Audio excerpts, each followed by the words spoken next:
menjadi seakan-akan menganggap kejadian itu atau situasi itu yang membuatnya karena kepiawaian aparat keamanan. Dengan adanya kegiatan yang seperti pagi ini, maka hati kami, ruh kami tentu disirami dengan adanya kajian-kajian agama. Dengan adanya siraman rohani ini akan menguatkan keimanan kami. Kalaulah kami seluruh aparat kepolisian yakin bahwa aman itu datangnya dari Allah SWT, maka dunia ini aman. Kalaulah kami semua aparat ini yakin bahwa dengan menyembah Allah SWT kesejahteraan itu datang, maka pastilah sejahtera dan aman negeri ini, karena petugas-petugasnya sudah beriman. Setiap hari tubuh kami kita beri makan, tetapi ruh, kapan kami berikan makanan ruh?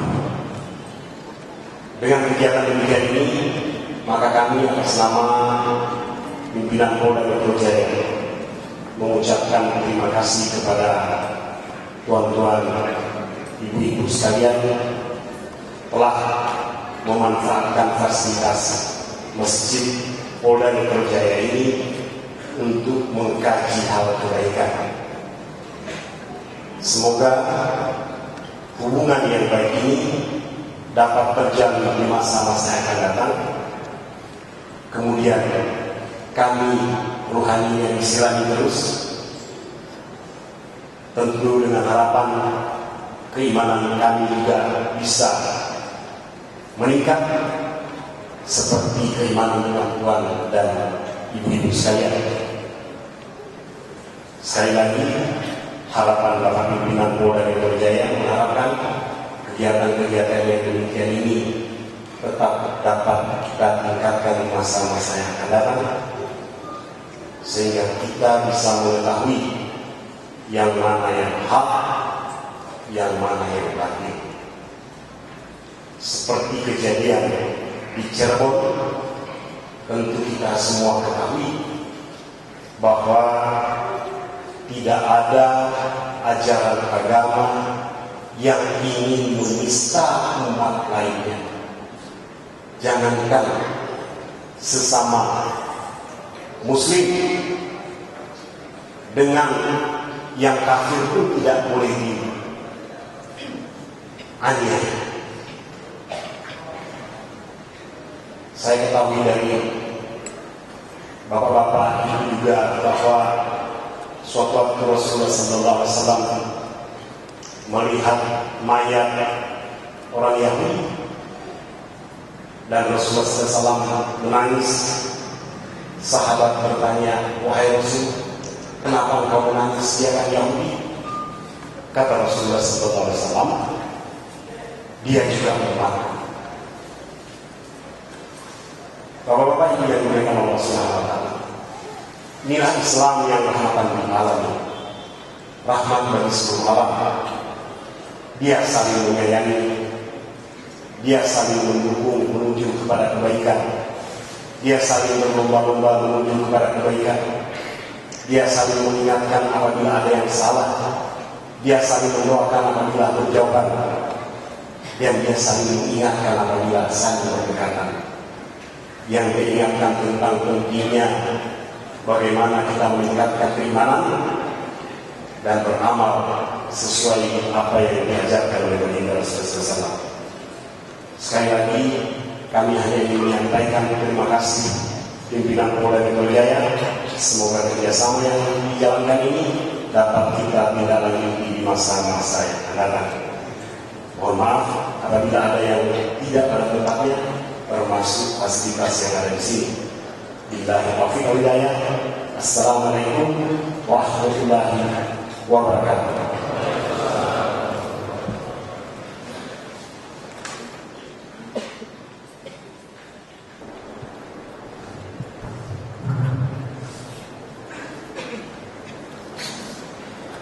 Assalamualaikum warahmatullahi wabarakatuh.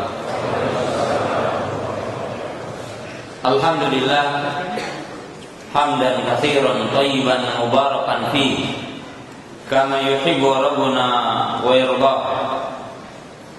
Asyhadu an la ilaha illallah wahdahu la syarikalah wa asyhadu anna Muhammadan abduhu wa rasuluh. Wassalatu wassalamu ala Rasulillah wa ala alihi wa ashabihi wa man tabi'ahum bi ihsanin ila yaumiddin. Ya ayyuhalladzina amanu taqullaha haqqa tuqatih wa la tamutunna illa wa antum muslimun. I'lam rahimakumullah fa inna khairal hadithi kitabullah wa khairal hadi hadi Muhammad sallallahu alaihi wasallam wa syarrul umuri muhdatsatuha wa kullu muhdatsatin bid'ah wa kullu bid'atin dhalalah wa kullu dhalalatin finnar. Kaum muslimin, para jamaah, para pencari ilmu yang dirahmati Allah Ta'ala, pertama, marilah kita bersyukur kepada Allah Subhanahu wa Ta'ala yang senantiasa menganugerahkan kepada kita nikmat iman, nikmat Islam, nikmat sunnah, nikmat sehat, sehingga kita dapat berkumpul di majelis yang mulia ini. Yang kedua, rasa syukur dan terima kasih kita sampaikan kepada Bapak Kapolda Metro Jaya dan kepada Kapolda Metro Jaya dan seluruh jajarannya yang telah memberikan sambutan kepada kita dan telah memberikan fasilitas buat kita semua untuk terjadinya kajian yang mulia di pagi yang berbahagia ini. Yang ketiga juga rasa syukur kita sampaikan kepada panitia kajian atau majelis ta'lim Al-Hujjah yang telah berusaha mengadakan taklim yang mulia ini. Demikian juga rasa syukur saya sampaikan pada antum semua, para jamaah yang hadir di pagi yang berbahagia ini. Pada kesempatan pagi yang berbahagia ini, kita akan membahas satu bahasan yang sangat mulia, bahasan yang sangat agung, berkaitan dengan dua judul yang sangat agung, di mana judul yang pertama yang saya akan sampaikan adalah sebuah buku yang berjudul Beginilah Kepribadian Seorang Muslim. Adapun buku yang kedua yang akan dibahas insyaallah adalah tentang masalah sabar. Para jamaah yang dirahmati Allah Subhanahu wa taala, buku yang ada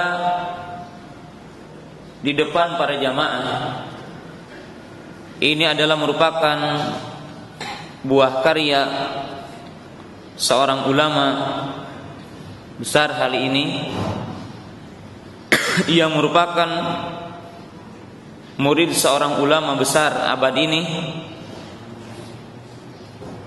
yaitu Syekh Al-Albani rahimahullahu taala.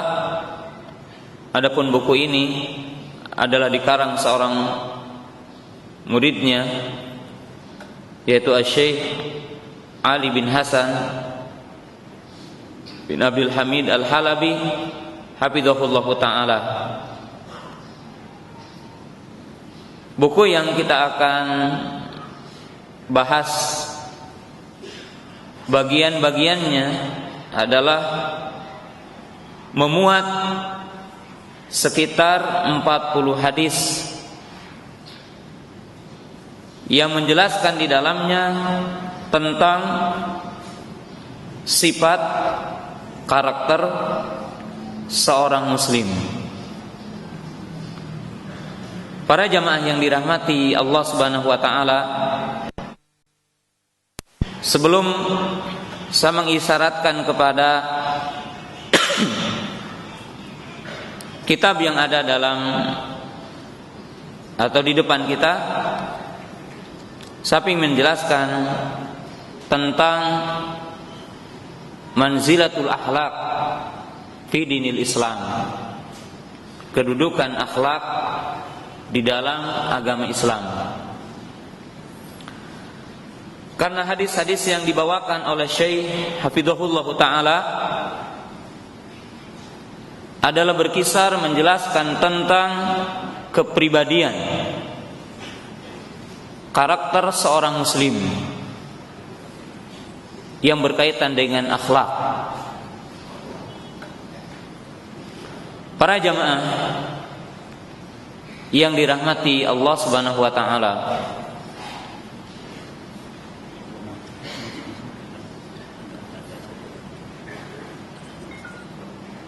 akhlak adalah merupakan hakikat agama kita, dan kemuliaan akhlak adalah merupakan hakikat agama kita. Oleh sebab itu, para ulama kita mengatakan ad-dinu kulluhu al-khuluq. Agama itu semuanya adalah akhlak. Wa qad qala Allah Ta'ala fi bayani sifati nabiyyina Muhammad sallallahu alaihi wasallam, innaka la'ala khuluqin azim.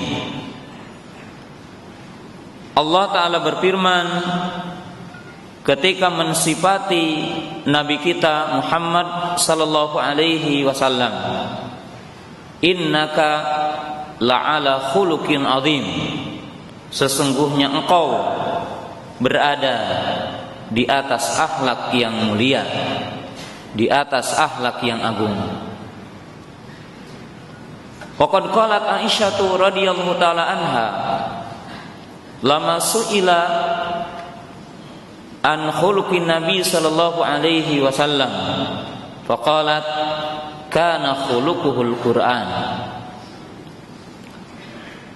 Aisyah radhiyallahu taala anha pernah ditanya tentang akhlak Nabi sallallahu alaihi wasallam.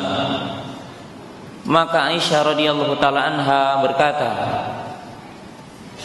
Rasulullah sallallahu alaihi wasallam, beliau akhlaknya adalah akhlak Quran yang mengandung makna bahwa beliau adalah orang yang mengamalkan isi Al-Quran. Oleh sebab itu, para jamaah yang dirahmati Allah Subhanahu wa taala, akhlak yang mulia atau yang dinamakan dengan makarimul akhlak, mahasinul akhlak,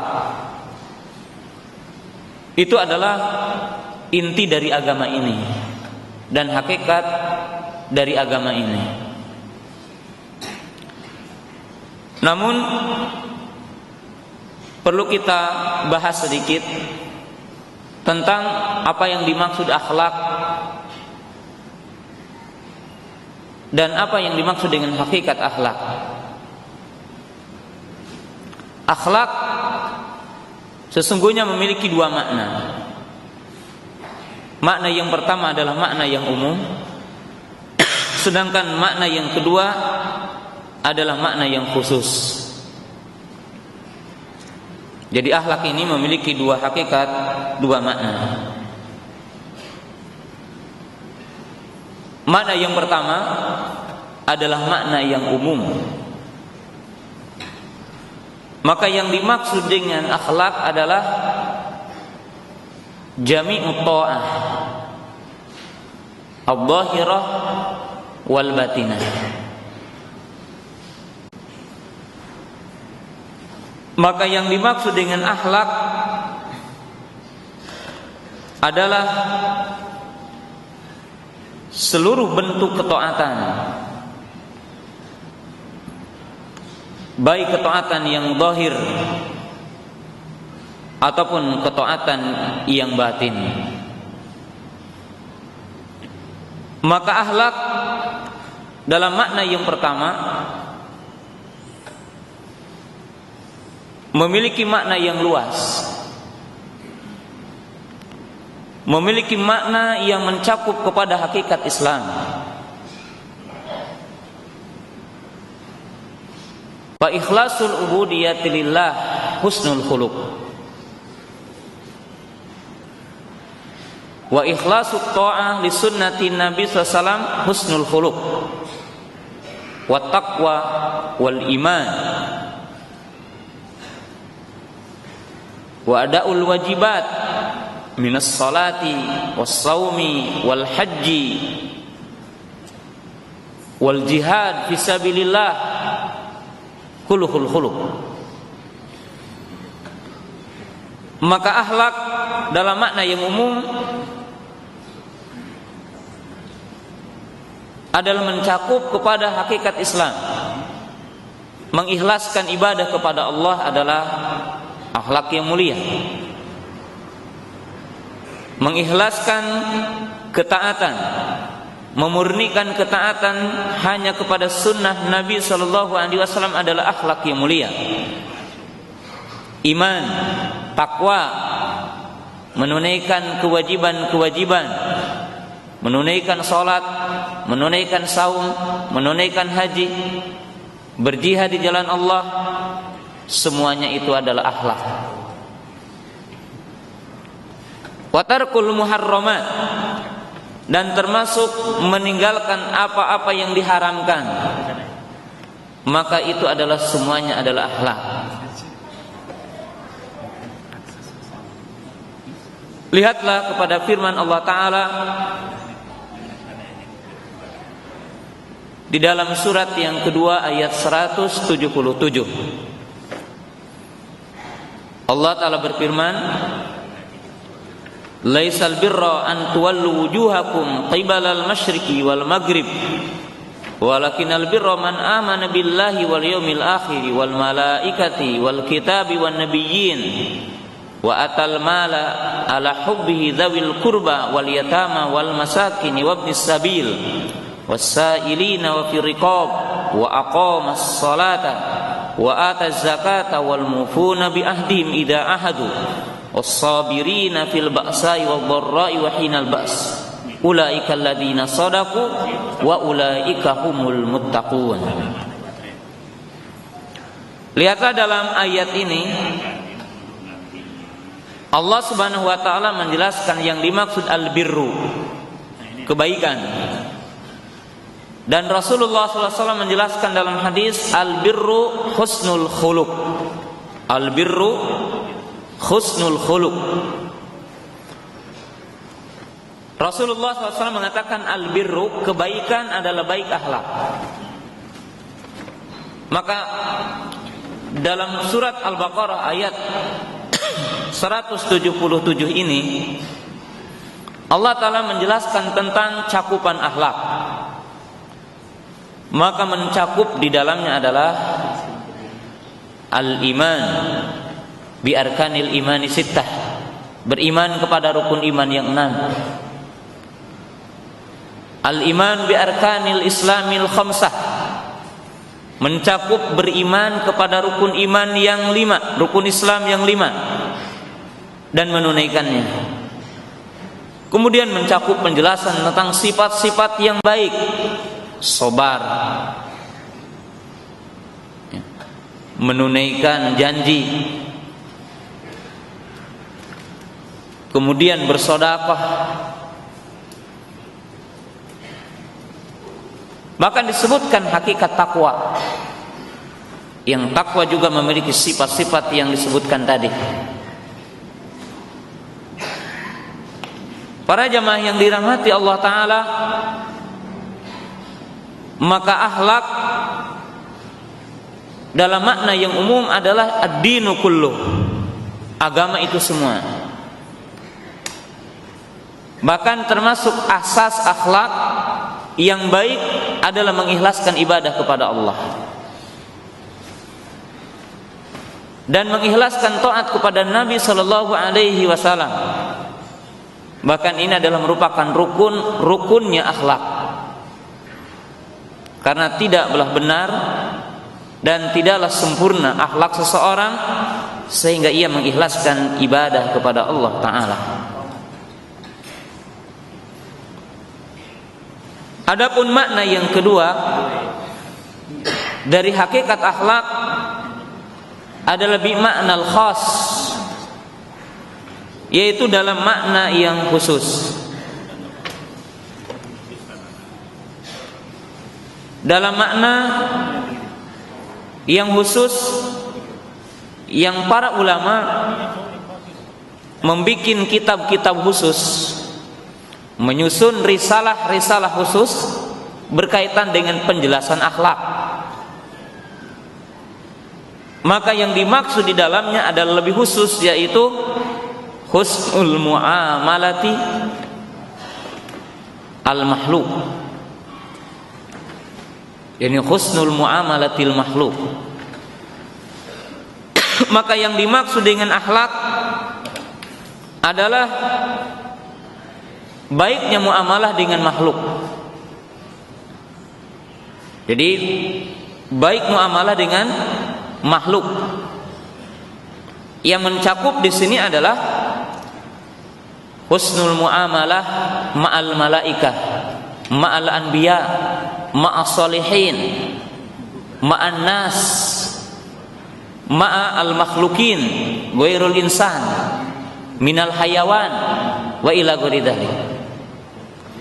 Maka dalam makna yang kedua, makna yang khusus, ketika para jamaah membaca kitab-kitab akhlak,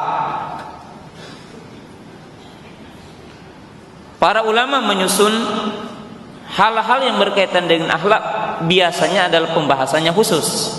Walaupun akhlak ini memiliki makna yang luas. Karena itu adalah berbicara tentang keilmuan, tentang disiplin keilmuan. Berkaitan dengan tauhid, akidah, maka ini ada kitab-kitab khusus. Berkaitan dengan masalah ibadah, ada kitab-kitab khusus. Maka para ulama terkadang mengkhususkan pembahasan berkaitan dengan akhlak, itu kitab-kitab yang berkaitan dengan akhlak. Maka yang dimaksud dengan akhlak adalah husnul muamalati ma'al makhluk, yaitu baiknya muamalah bersama makhluk. Dan ini mencakup seluruh makhluk. Muamalah kita bersama malaikat, muamalah kita bersama para nabi, muamalah kita bersama orang-orang soleh, muamalah kita bersama seluruh manusia, muamalah kita dengan seluruh makhluk, hewan-hewan, binatang-binatang, bahkan termasuk muamalah kita bersama rumput-rumputan, ikan-ikan di laut, bebatuan, dan seluruh makhluk. Agama yang sempurna ini, sebagaimana Allah Ta'ala berfirman, al-yawma akmaltu lakum dinakum wa atmamtu alaikum ni'mati wa raditu lakumul islam dinan. Di mana ayat ini menjelaskan bahwa Islam adalah agama yang sempurna Di antara kesempurnaannya adalah menjelaskan tentang akhlak, menjelaskan tentang budi pekerti,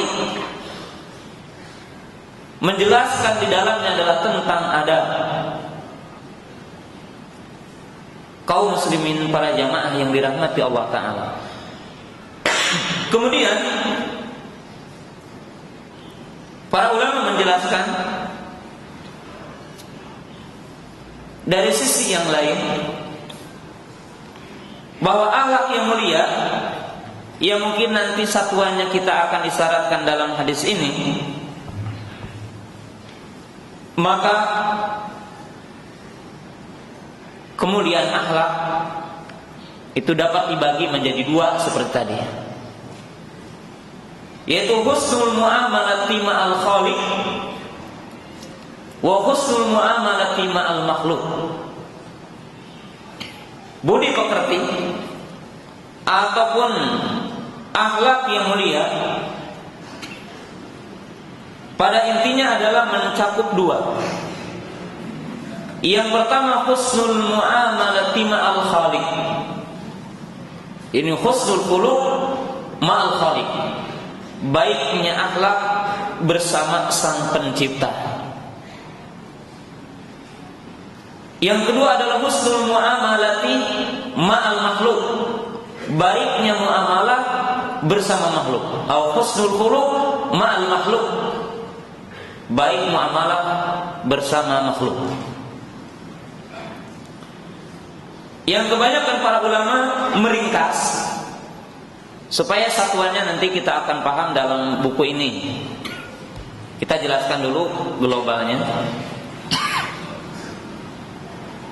bahwa sebagian para ulama, diantaranya minal mutaakhirin Syekh Muhammad Shalih bin Utsaimin, maka husnul muamalati ma'al khaliq itu tergambar dalam tiga hal.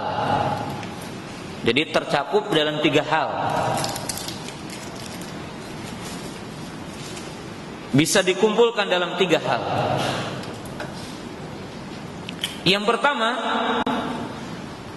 talaqi akhbarillah bitasdiq. Yang pertama, baiknya muamalah bersama Allah, bersama Sang Pencipta, dengan cara menerima khabar-khabar Allah Ta'ala dan membenarkannya. Jadi menerima khabar Allah dengan cara membenarkannya, berita dari Allah Ta'ala. Yang kedua, talaqi ahkamihi bitanfid wa tatbiq.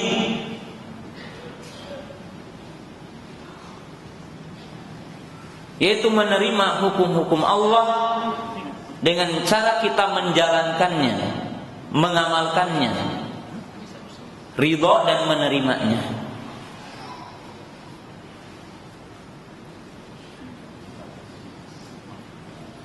Yang ketiga,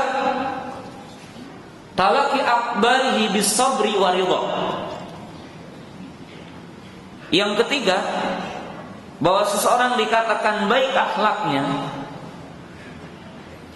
di mana ia sabar dan ridha atas ketetapan-ketetapan Allah.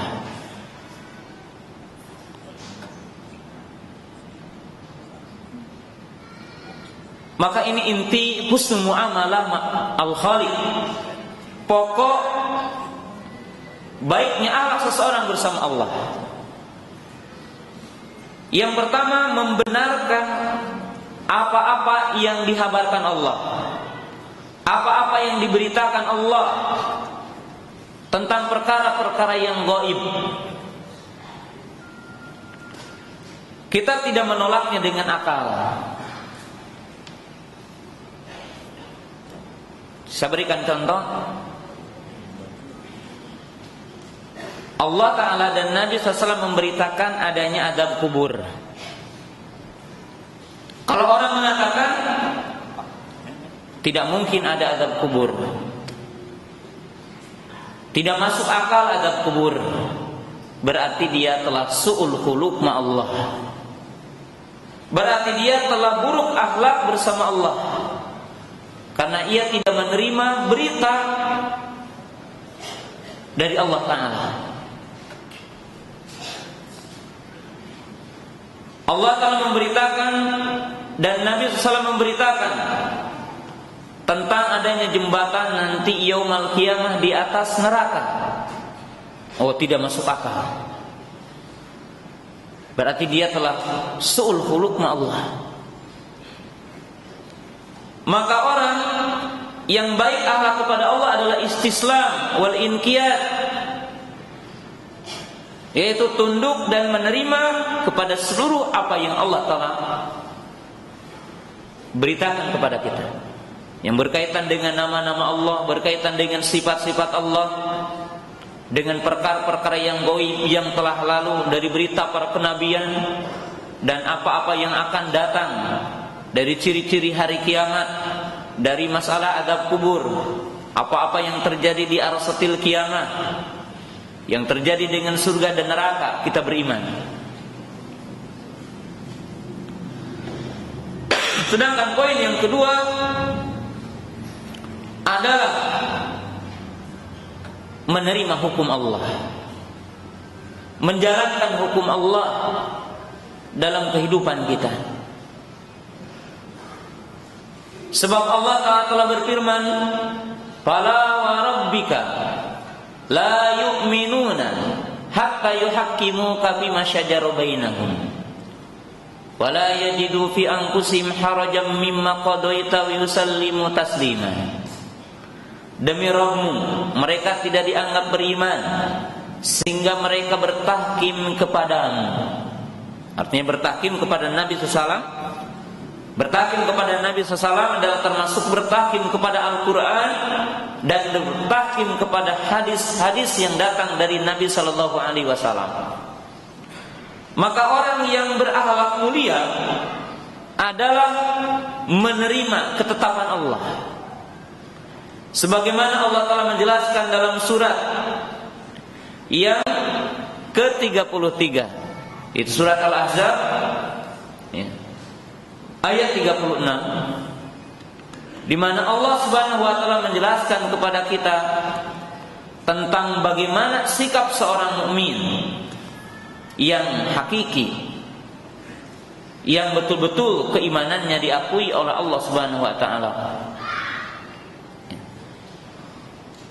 Di mana Allah Subhanahu wa Ta'ala menjelaskan ya, dalam surat Al-Ahzab,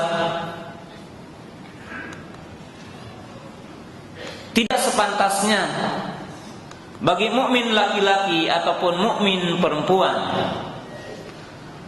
apabila Allah Ta'ala menetapkan satu urusan ataupun Rasulnya Sallallahu Alaihi Wasallam menetapkan satu urusan, maka mereka itu memilih yang lain, mengambil yang lain. Maka istislam inqiyad, menerima entah. Dan yang ketiga, di antara pokok akhlak yang baik bersama Allah, sabar, ridha terhadap ketetapan Allah Ta'ala. Sebab manusia terhadap ketetapan Allah, terhadap takdir Allah, ada 4 tingkatan. Jadi manusia terhadap takdir Allah ada 4 tingkatan.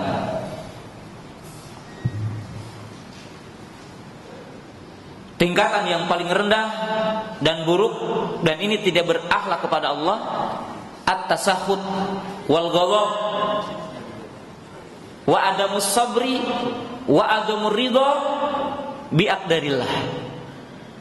Di mana termasuk su'ul khuluq, orang buruk akhlaknya kepada Allah. Ia murka, ia marah, tidak sabar, tidak ridha terhadap ketetapan Allah Ta'ala. Ketika orang, kenapa saya dapat musibah ini, kenapa saya miskin dan sebagainya, maka dia suudzon kepada Allah, dia buruk prasangka kepada Allah, berarti ini adalah su'ul khuluq. Ini berarti jelek akhlaknya. Sedangkan tingkatan yang berikutnya, tingkatan ahlul khair, tingkatan orang-orang baik, maka ini ada 3 tingkatan. Yang pertama, as-sabir atau as-sabru ala aqdarillah. As-sabiru, orang yang sabar, di mana ia sabar terhadap musibah yang menimpa kepadanya, terhadap ketetapan yang menimpa kepadanya. Maka ini adalah orang yang baik dan hukumnya wajib menurut ijma para ulama. Sedangkan tingkatan yang berikutnya lebih tinggi lagi, yaitu ar-ridha, ridha terhadap ketetapan Allah.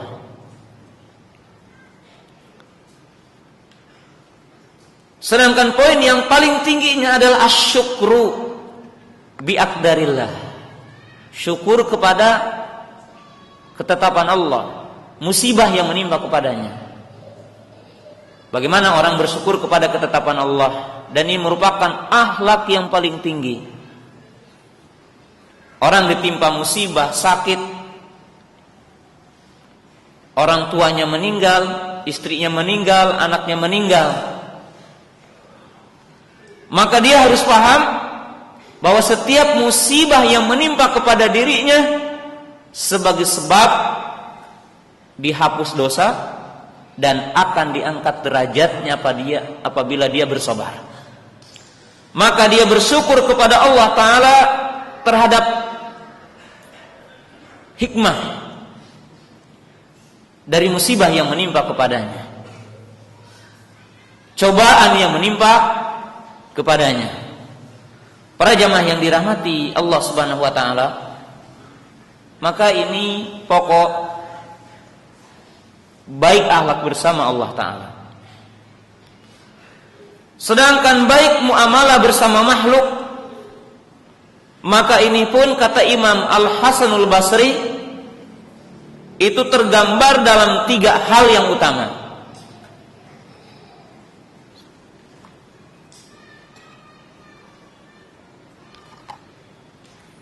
Jadi baik akhlak bersama makhluk ini tergambar dalam 3 hal yang utama.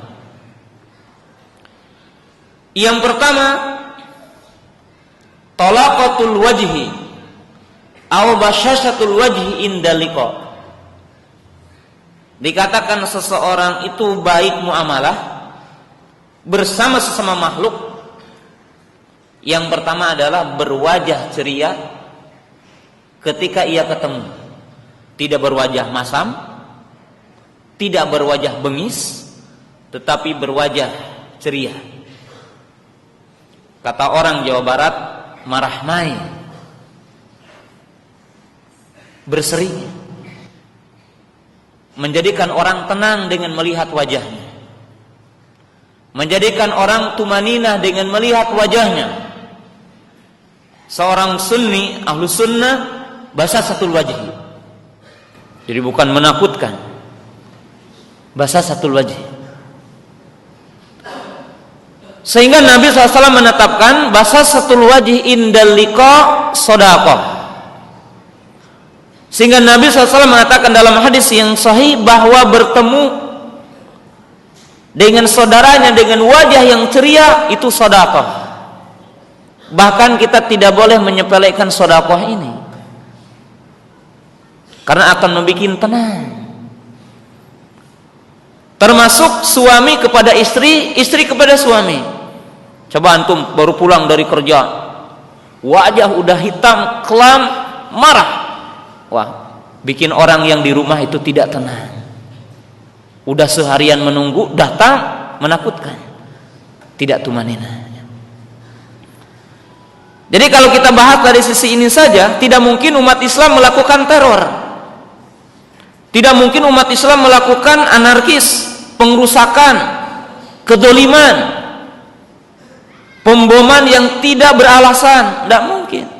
Kenapa? Diajarkan indaliko basasatul wajhi. Atau wajahnya saja harus memberi ketenangan. Yang kedua adalah badlun nada, al-jud wal karam. Di antara akhlak yang mulia adalah badlun nada, bersikap dermawan. Dermawan bukan hartawan ya. Sebab yang dimaksud dermawan di sini adalah orang yang membiasakan jud wal karam, ingin senantiasa membantu, memberikan kemudahan. Ya, membantu dengan tenaganya, dengan hartanya, dengan pikiran.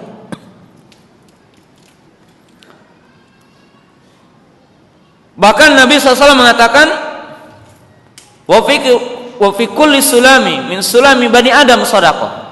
Dalam setiap persendian yang dimiliki oleh Bani Adam ada sedekahnya.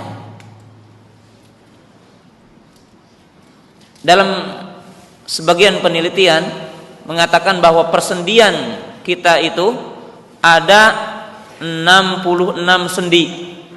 Yang tidak percaya hitung saja. Ya kalau tidak percaya hitung saja berapa persendiannya. Ada 66 persendian. Menurut ahli kedokteran lebih dari 300 persendian. Dan semuanya punya amal, punya kebaikan. Ya, salah satunya kita lihat bertasbih dengan jari-jari. Subhanallah, alhamdulillah. Kemudian ruku sujud. Kita diperintahkan ruku dengan tumanina.